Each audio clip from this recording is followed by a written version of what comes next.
In this module, we are going to talk about scope of cosmopolitan democracy.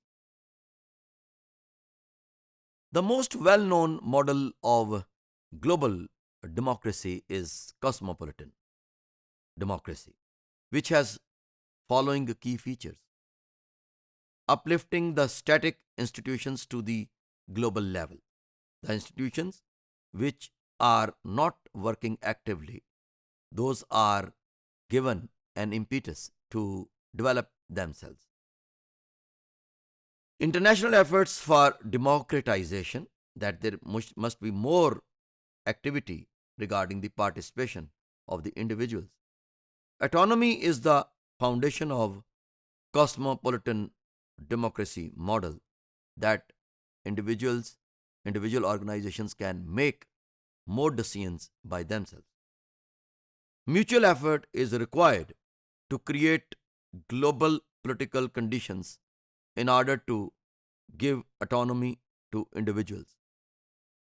Because if mutual efforts are not given there to create that global political conditions, then you can't assure the autonomy of the individual or individual organization.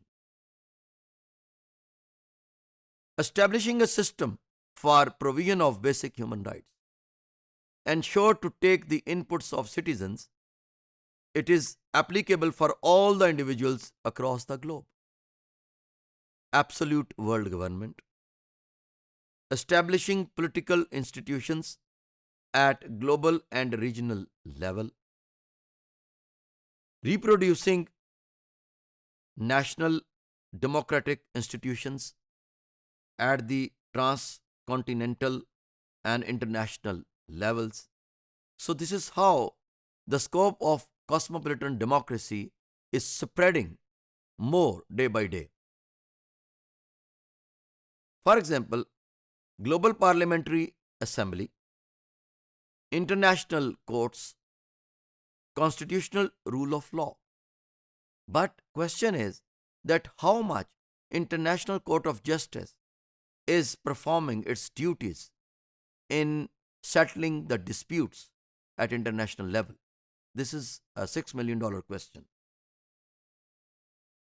The basic objective of creating international institutions is to shield human rights all around the world, regulating transnational problems at global level because they cannot be addressed appropriately at national level because global warming is happening, diffusion of nuclear weapons, and financial markets.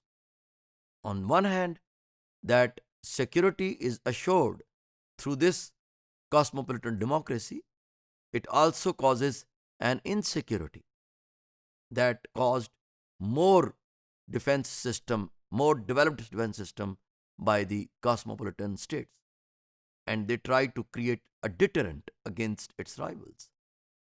If you could see in South Asia, Pakistan developed its nuclear facility just to create a deterrence against its rival India.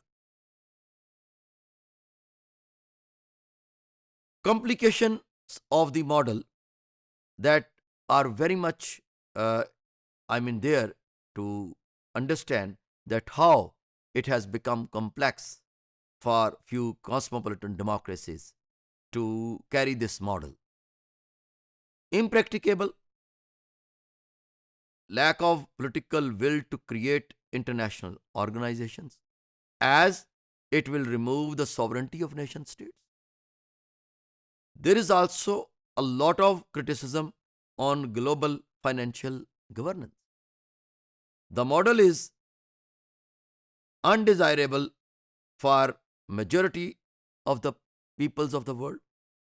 It will promote Western democracy of Europe and the United States because it is very difficult for the developing part of the world to make such infrastructure to cope with the speed of that process of globalization and to create any cosmopolitan democratic institution. So when there is any talk about global government or the world government, it comes from the western part of the world. That western lens determines the values for the world politics.